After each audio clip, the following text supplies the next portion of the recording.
Oke, kita semua kan sekarang hidup di dunia maya ya. Tapi, pernah kepikiran nggak sih siapa yang bikin aturan mainnya? Nah, kali ini dengan materi dari M. Fajrin, kita bakal bedah bareng-bareng nih evolusi regulasi cyber di Indonesia. Ini perjalanan panjang loh, dari zaman serba bebas sampai ke era digital yang kompleks kayak sekarang. Yuk, kita mulai. Setiap kali kita klik, scroll, atau posting sesuatu, kita tuh sebenarnya ninggalin jejak data yang nilainya luar biasa. Data ini aset, tapi sekaligus juga target. Di tengah lautan informasi yang nggak ada batasnya ini, pertanyaan utamanya jadi, siapa dong yang harusnya bikin aturan dan melindungi kita semua? Untuk menjawab itu, kita harus mundur dulu ke masa lalu, ke sebuah era yang bisa dibilang Wild West-nya dunia digital Indonesia. Coba deh bayangin, sebelum tahun 2008, internet di Indonesia itu benar-benar kayak Wild West. Peluang ada di mana-mana, tapi aturannya nggak ada. Misalnya nih, Anda jualan online. Kalau pembeli nggak bayar, apa email kesepakatan itu bisa jadi bukti di pengadilan? Dulu nggak ada yang bisa jamin. Pemerintah sebenarnya udah sadar soal kekosongan hukum ini dari tahun 2000-an. Tapi ya, selama 8 tahun, semua serba abu-abu. Nah, ini dia inti masalahnya. Gimana caranya transaksi online bisa sah? Bukti digital diakui nggak sih?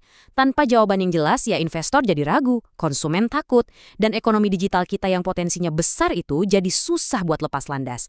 Jadi, punya fondasi hukum itu bukan lagi pilihan, tapi udah jadi keharusan mutlak. Dan akhirnya, fondasi itu datang juga di tahun 2008. Ini adalah momen penting yang melahirkan Undang-Undang Informasi dan Transaksi Elektronik, atau yang kita kenal sebagai UU ITE. Inilah upaya pertama Indonesia buat memetakan dan mengatur dunia maya yang luas ini. UU ITE 2008 itu gampangnya ibarat membangun jalan tol buat ekonomi digital. Tiba-tiba, dokumen elektronik diakui setara sama dokumen kertas. Tanda tangan digital juga jadi sah. Nah, kepastian hukum inilah yang akhirnya membuka gerbang buat e-commerce dan semua transaksi digital yang kita nikmati sekarang. Tapi ternyata jalan tol yang baru dibangun ini punya beberapa persimpangan yang bisa dibilang cukup berbahaya. Bukannya cuma melancarkan bisnis, UU ITE malah memicu banyak kontroversi yang akhirnya menuntut adanya perubahan. Kutipan ini sebenarnya ngakuin masalah utamanya, multitafsir. Dari sinilah lahir istilah yang terkenal itu, pasal karet. Pasal-pasal soal pencemaran nama baik yang definisinya lentur banget, sampai-sampai kritik biasa aja bisa dianggap pidana. Ini jadi senjata yang sayangnya sering disalahgunakan. Jadi, selama 8 tahun pertama, polanya kelihatan jelas banget. Hukum yang niatnya memberi kepastian justru menciptakan ketidakpastian baru. Kasus-kasus kontroversial makin numpuk, dan akhirnya memaksa adanya revisi pertama di tahun 2016.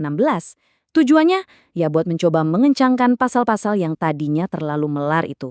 Tapi, sementara publik dan pemerintah sibuk berdebat soal pasal karet, sebuah ancaman baru yang lebih sunyi tapi jauh lebih besar mulai muncul. Fokus perlindungan pun mulai bergeser, bukan lagi soal kebebasan berpendapat, tapi keamanan data pribadi kita. 4.210. Ini bukan cuma angka loh.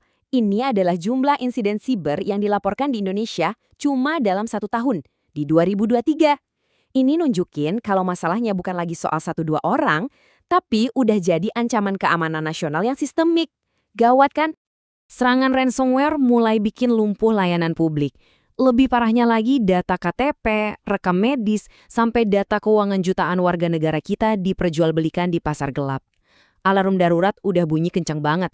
Tandanya Indonesia butuh payung hukum yang khusus dan kuat untuk melindungi data pribadi warganya. Nah, menjawab krisis inilah lahir UU PDP di tahun 2022. Ini sebuah lompatan besar. Fokusnya bukan lagi sekedar transaksi, tapi ke hak fundamental kita sebagai warga negara, yaitu privasi. Untuk pertama kalinya, ada aturan yang jelas soal gimana data pribadi kita boleh dikumpulkan, diproses, dan yang paling penting, harus dilindungi. Tapi ceritanya belum selesai sampai di sini. Walaupun UU PDP sudah ada, pekerjaan rumah buat menyempurnakan UU ITE yang lama itu tetap ada. Babak terbaru dalam drama regulasi ini baru aja dimulai. Yap, di awal tahun 2024, UU ITE direvisi untuk kedua kalinya. Tujuannya jelas, ada 3. Pertama, akhirnya menuntaskan masalah pasal karet. Kedua, menyelaraskan aturannya dengan KUHP nasional yang baru. Dan ketiga, berusaha menciptakan ruang digital yang lebih adil dan aman buat kita semua.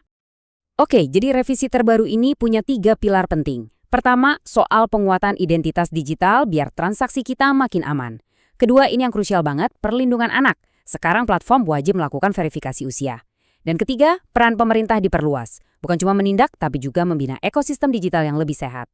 Jadi, dengan semua pembaruan ini, apakah masalahnya udah selesai? Wah, ya jauh dari kata selesai. Di dunia teknologi, garis finishnya tuh selalu bergerak maju. Regulasi siber itu bukan tujuan akhir, tapi sebuah proses adaptasi yang nggak akan pernah berhenti.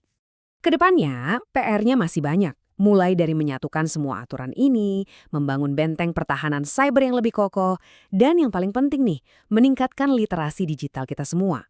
Soalnya, hukum secanggih apapun nggak akan efektif kalau masyarakatnya nggak waspada. Dan karena penjahat cyber nggak kenal batas negara, kerjasama internasional jadi harga mati.